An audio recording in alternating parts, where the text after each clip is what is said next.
dari berbagai pihak bahwa DPR hendaklah menggunakan hak konstitusionalnya melalui hak angket. Dan melalui hak angket inilah kita akan menemukan titik terang seterang-terangnya, sekaligus juga mengakhiri berbagai desas-desus kecurigaan yang tidak perlu.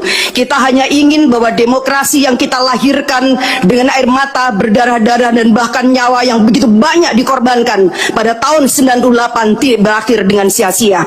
Ketika para akademisi, para budayawan, para profesor, para mahasiswa, bahkan rakyat biasa sudah mulai berteriak tentang sesuatu yang dianggap ada kecurangan, maka saya kira alangkah naifnya kalau lembaga Dewan Perwakilan Rakyat hanya diam saja dan membiarkan seolah-olah tidak terjadi sesuatu.